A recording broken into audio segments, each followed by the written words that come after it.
चल, नहीं तो सुपरवाइजर फिर से कोई काम थमा देगा। हाँ यार, बस सरोई आ जाए तो निकलते हैं। वैसे भी आज पैदल ही जाना होगा। कंपनी का जीप खराब हो गया है। 4 बजे हैं, कोई सवारी भी नहीं मिलेगा। चल यार, अभी काम खत्म हुआ है। ददन, सुरेश और सरयू तीनों बचपन के दोस्त थे। अपने गांव चिरैया से 7 किलोमीटर दूर नदी के उस पार एक आयरन स्टील इंडस्ट्री में काम करते थे। वैसे तो इनकी शिफ्ट 6 घंटे तक थी, लेकिन चूंकि इनके गांव में एक महायज्ञ हो रहा था, सो 2 घंटे पहले ही ये लोग गांव के लिए निकल गए थे। अरे हरिया चाय का दुकान खोल दिया है, चल पहले चाय पी लेते हैं, थोड़ी गर्मी और फुर्ती आ जाएगी तब चलेंगे। अरे 2 घंटे पहले ही निकल गए? अच्छा, तुम लोगों के गांव में तो यज्ञ शुरू हो रहा है, पर जाओगे कैसे? सुना है रात 12 बजे कोई बस नदी में पलट गई है। सभी लोग नदी में समा गए। सुबह होने पर प्रशासन फिर से रेस्क्यू करेगा। हाँ भैया, बहुत दुखद घटना है। तीनों चाय पीकर गांव की ओर चल देते हैं। आधा घंटा के बाद वे लोग उसी पुल पर पहुंचते हैं जहां से बस नदी में गिरी थी। ददन पुल पर नीचे से झांक कर देखता है, तभी उसे एक हाथ नदी के किनारे दिखता है जो इशारे से उसे बुला रही थी। अरे सरयू, वो देख, नीचे नदी किनारे कोई हमें बुला रहा है। अरे हाँ यार, लग रहा है कोई लड़की बच गई है। चलो, हमें मदद करनी चाहिए। ठीक है, तुम लोग नीचे जाओ, मैं देखता हूँ अगर कोई गाड़ी आई तो उसे रुकवाता हूँ। ददन और सरयू दोनों पुल के नीचे मदद के लिए उतरते हैं। सुरेश पुल के ऊपर से सहायता मांगने वाला उस हाथ को देखने लगता है। पानी में निकला हुआ वो हाथ जब किनारे की ओर आता है, आगे का सीन देखकर सुरेश का रूह कांप जाता है। पानी से निकलने के बाद पता चलता है कि वो केवल आधा कटा हुआ हाथ ही है, उसका धड़ नहीं है। हाथ छटपटाते हुए नदी किनारे बालू पर बढ़ने लगता है, जैसे कोई मछली बिना पानी के छटपटा रही हो। छटपटाते छटपटाते हाथ पुल के नीचे चला जाता है। सुरेश को अब हाथ नहीं दिख रहा था। वो बदहवास ददन और सरयू को देख रहा था, जो पुल से नीचे उतरकर नदी की ओर बढ़ रहे थे। सुरेश के मुंह से आवाज नहीं निकल रही थी। तभी एक हाथ उसके कंधे पर पड़ता है। वो पीछे मुड़कर देखता है, वहां कोई नहीं था, केवल एक कटी हुई हाथ उसके कंधे को जकड़े था, जिसकी दूसरी छोर कटी हुई बांह से खून रिस रहा था। मुझे छोड़ दो, मैंने तुम्हारा क्या बिगाड़ा है? हाथ लगातार सुरेश के गर्दन को जकड़ते जा रहा था। सुरेश मदद के लिए ददन और सरयू को आवाज लगाता है। ददन, सरयू, बचाओ, बचाओ। नीचे से ददन और सरयू देखते हैं कि ऊपर से सुरेश चिल्लाते हुए कुछ बोल रहा है। अब सुरेश को क्या हो गया जो ऊपर से चिल्ला रहा है? अरे वो हाथ कहीं दिख नहीं रहा, शायद वही बताना चाह रहा हो कि वो हाथ नदी में बह गया है। रुको, आ रहा हूँ। चल भाई, ऊपर चलते हैं। लगता है वो लड़की बेचारी डूब गई या नदी की धार में बह गई। पुल के ऊपर सुरेश उस हाथ से अपने आप को छुड़ाने की बहुत कोशिश करता है, लेकिन वो हाथ उसे नहीं छोड़ती और सुरेश को पुल से नीचे धकेल देती है।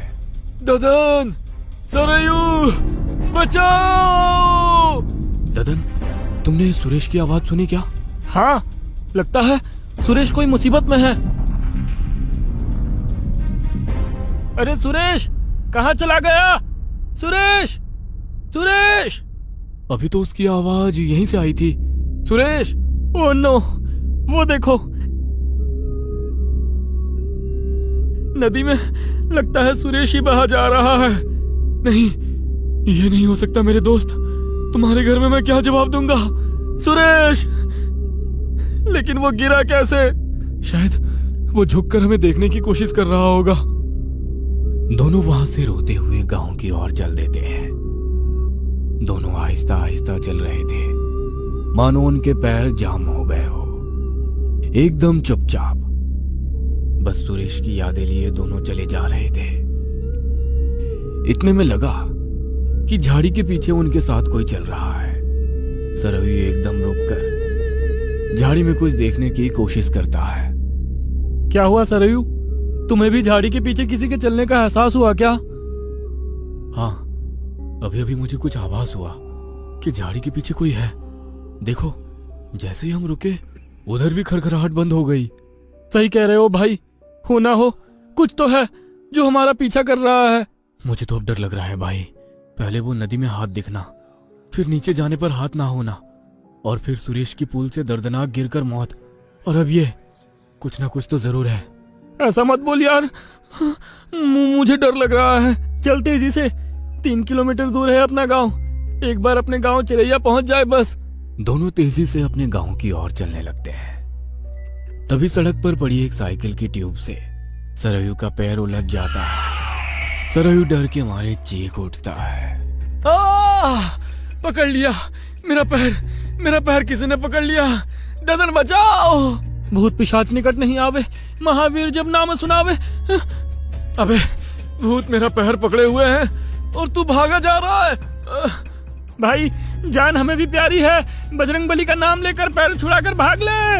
अबे रुक जा, लगता है ट्यूब उलझ गया है पैर में। रुक तो मैं भी आता हूँ। ददन डर के मारे सरयू की बात नहीं सुन पाता और दौड़ते हुए भाग जाता है। अब दोनों दोस्त अलग अलग हो जाते हैं। ददन आसपास होने वाली गतिविधियों से चौकन्ना बेतहाशा दौड़े जा रहा था। हर एक खरखराहट के साथ उसके दिल थम जाते और धड़कन तेज हो जाती, साथ ही और तेजी से भागा जा रहा था। तभी उसे पीछे से एक बस आती हुई दिखाई देती है। वो बस को हाथ रोकने के लिए इशारा करता है, लेकिन बस नहीं रुकती। हताश वो थक कर दोनों घुटनों पर हाथ रखकर झुक जाता है। तभी कुछ दूर जाकर अचानक बस रुक जाती है। ड्राइवर वाली विंडो से एक हाथ निकलकर उसे आने का इशारा करती है। ददन दौड़कर हाँफते हुए बस पर चढ़ जाता है और एक सीट पर जाकर बैठ जाता है। बस तेजी से चल देती है। तभी उसे आभास होता है कि वो तो बस में अकेला है, यहाँ तक कि ड्राइवर भी नहीं है। बस एक कटा हुआ हाथ बस के स्टीयरिंग पर है। अचानक वो हाथ ददन की तरफ बढ़ता है। बचाओ बचाओ, मैं मरना नहीं चाहता, प्लीज मुझे छोड़ दो। मैंने तुम्हारा क्या बिगाड़ा है? कटा हुआ हाथ आकर ददन के गर्दन को जकड़ लेता है। ददन दोनों हाथों से उसकी कलाइयों को जकड़कर अपनी गर्दन से हटाने की कोशिश करता है। मुझे छोड़ दो, मुझे छोड़ दो। घर पर मेरे बच्चे मेरा इंतजार कर रहे होंगे। मुझे छोड़ दो प्लीज। लेकिन कटा हुआ हाथ की पकड़ ददन के गर्दन पर लगातार बढ़ती ही जा रही थी और ददन के हाथ कटे हुए हाथ की कलाइयों पर से ढीला होता जा रहा था। अब ददन की आंखें बाहर की ओर निकल चुकी थी। उसके गर्दन की नसें उभर कर साफ दिख रही थी। उसका चेहरा नीला पड़ता जा रहा था। अचानक उसके मुंह से खून की उल्टी हुई और वह वहीं पर दम तोड़ दिया। इधर सरयू दौड़ते हुए ददन को ढूंढते हुए आ रहा था, लेकिन ददन तो दूर दूर तक कहीं नहीं था। पता नहीं ये लड़का कहाँ चला गया।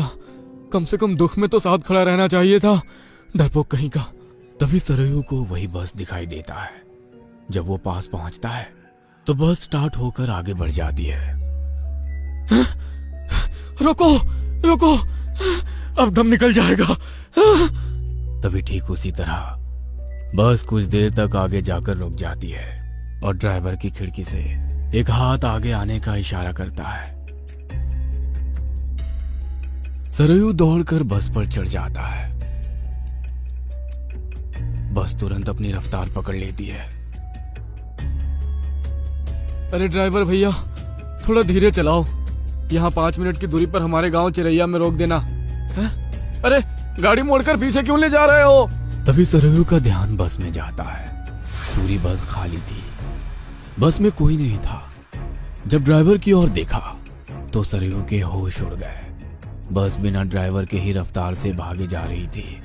एक कटी हुई हाथ स्टीयरिंग को हैंडल कर रही थी। अचानक वह हाथ पीछे की ओर मुड़ा और सरयू की तरफ आने लगा। सरयू दौड़कर पीछे की ओर भागा। भागते हुए उसके पैर किसी चीज से टकरा गए। वो नीचे देखा तो सन्न रह गया। ददन की लाश से उसका पैर टकराया था। इससे पहले कि वो कुछ सोच पाता, वह हाथ उसके गर्दन को जकड़ चुका था और ठीक ददन की तरह हाथ की जकड़न तब तक बढ़ता गया जब तक सरयू के प्राण नहीं छोड़ते। बस उसी पुल पर जाकर नदी में गिर जाता है। दूसरे दिन और बस वाले पैसेंजर्स के साथ इन तीनों की लाशें भी नदी से